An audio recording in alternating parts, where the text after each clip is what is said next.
Hi Taurus, so gawin na natin ang inyong general love reading sa buwan ng February 2024. Remember guys, collective reading to, no? So pag hindi kayo nag-resonate, then it means na ang reading na to ay hindi para sa inyo. Collective Taurus love spread reading for February 2024. Alright? So kukuha tayo ng 5 baraha at i-clarify natin yung mga cards para makuha natin yung buong narrative later on for whoever will resonate on this love reading para sa ating collective Taurus February 2024. Unang card nyo, Taurus, meron kayong a leg up. Okay? Second card, ayan, go the distance. Sa maaaring may kinalaman kanina yung card na positioning na yon sa love life mo sa unang reading nyo kanina. Treasure Island, yung third position. Actually, walang position to. Third card. Then, meron tayong Truth Be Told. Okay, at sa ikalimang position, meron tayong Milk and Honey. So, ang ganda ng mga cards na lumabas, no? Pero i-clarify natin later on as well para makuha yung buong narrative. But like I said, no? Sa love reading mo, sa February onwards, okay? Tapos na yung Valentine, baka may residual energy yung Valentine's para sa reading na to. Okay, so meron kang Treasure Island, may Milk and Honey ka. But at the end of the rainbow, di ba? Yan, nakita mo, may rainbow, tas naghahanap ka ng isang nurturing connection. Okay? And it seems like napakahirap hanapin nun. Yung much coveted mo na relationship, yun ang dinedesire natin dito. Milk and Honey, Treasure Island, may commitment, may longevity, may promise ng parang end all be all, no? Marriage card, no? Soulmate, bond, strong soul connection. Yun ang hinahanap natin. Pero parang mailap kasi Treasure Island ang nandyan. Ngayon, since nakikita ko dito, no, parang very rare, no? Very rare yung love na hinahanap mo. It's not something na norm. Okay? It's like parang, kung sabihin natin ngayon, everyone goes casual relationship. Ikaw ang gusto mo, syempre, traditional love marriage. Ganon. Diba? Or true love, yun ang hinahanap mo, hindi lang casual relationship, no? So, it's about parang pang long-term commitment na tayo dito, yung ready na tayo mag-settle down, yun ang ibig ko sabihin. So, kailangan mag-exert ng effort, yun yung nararamdaman mo, para lang makita tong love, this kind of love na you deserve, no? Okay? For whoever will resonate on this. Ngayon, ang dating dito is that kailangan mong tulungan ang sarili mo or tulungan mo si person mo. No, it's about compromise. Kasi nakikita ko tong a leg up, may kailangan tulungan.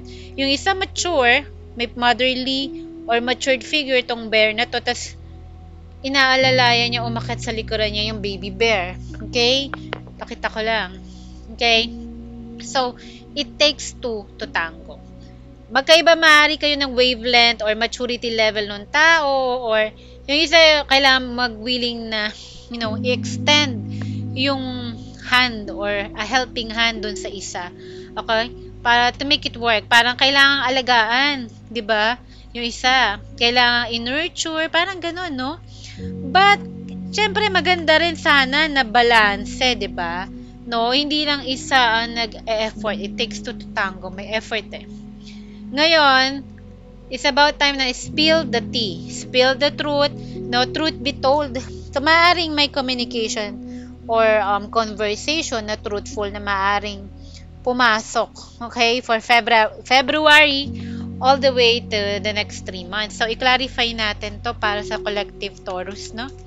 February 2024 to. So, collective reading to. Hindi to personal reading. So, feel free to resonate. Clarify lang natin. Alright? Okay, let's see.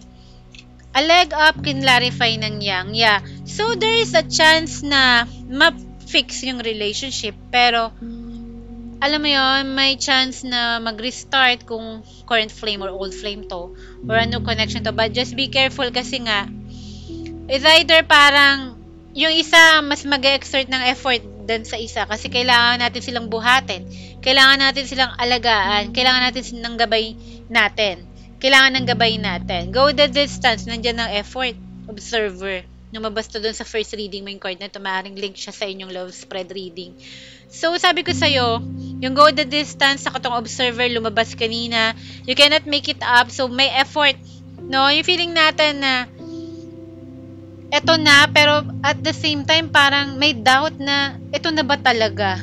Kasi bakit parang ang hirap pala, ang layo. Maaaring may long distance din na involved. May physical distance or you're in separation with them kasi tinitingnan mo yung moon, no? A million miles away ang peg mo. Parang si Joey Albert, yung kanta niya, A Million Miles Away, na parang kailangan ko yatang mag-travel to see this person or sobra-sobra yung effort na gagawin ko and adjustment para makasama sila one way or another, no?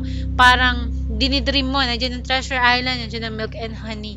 But, you also be careful, no? Kung magka-new beginning ka dito sa taong to, it's passionate, no? Okay, passion. So, sabihin na natin na, but it will not that be parang equal. Kasi may off dito sa connection na to. Kailangan yung isa laging inaalalayan, ginagabayan. So, baka ma-deplete tong mas matured na energy na to, no? Kasi sobra nating aalagaan tong immature or baby type na personality, no? Ng person mo. It could be you, it could be them. I-reverse yung situation, no? Or, siguro, yung isa lang talaga is hindi pa on the same wavelength mo pagdating sa relationship. Okay, kailangan, alam mo yung baby, no? Kailangan inaalagaan siya kasi clingy to. Maaaring dependent siya or needy. Okay? And isa sa inyo kailangan mag-act as, the matured or the bigger person sa relationship. Okay, ngayon yung Treasure Island, kinlarify ng higher power, lumabas din to kanina. So, inner wisdom, no? You know the kind of love na deserve mo, Taurus, no? And alam mo rin na ang hirap, walang mali magkaroon ng standard. Okay? Huwag mong i-compromise yung standard mo sa kung saan dahil lang convenient or dahil madali lang. Okay? So, you know your standard at alam mo yung standard mo, mahirap mahanap sa panahon ngayon, pero okay lang yan. Sinasabi dito ng cards, okay lang yan. Ngayon, ang truth be told, Taurus, meron kang breathe. Okay? So, kailangan natin na, alam mo yun, inhale, exhale, meditate. Mag-take a break tayo. Okay? Pag may pumasok na news ng katotohanan, no, sa connection na to, or isang realidad bigla ang sasalubong sa'yo, relax lang. I-balance mo yung emotion mo. Okay? Be more open, be more acceptance. Be more accepting dito sa truth na papasok. Okay? Sa confession, sa admission, sa reconciliation. No? Huwag natin tong i-meet tong malalaman nating information or news with anger. Kalma lang daw. Okay? So, like I said, solar plexus chakra, make sure balance, no? Yung sacral chakra natin. Mag-wear kayo ng mga crystal na makakapag-balance ng inyong emotions, ng inyong heart space, ng inyong mga anger or other, alam mo yun, feelings na ayaw mong makaapekto pag pumasok tong news or message na to or truth na to or mag-eureka moment. Okay, yung Milk and Honey mo, yan ang part of the end of the rainbow, no? Yung abundance, yung commitment, long-term commitment, so ano daw yan? Round and round. So, paligoy-ligoy, no? Hindi natin alam kung magko-commit or hindi si person natin or stuck tayo sa paghahanap nung person na yan for what we deserve. Stuck tayo for what we deserve. Okay?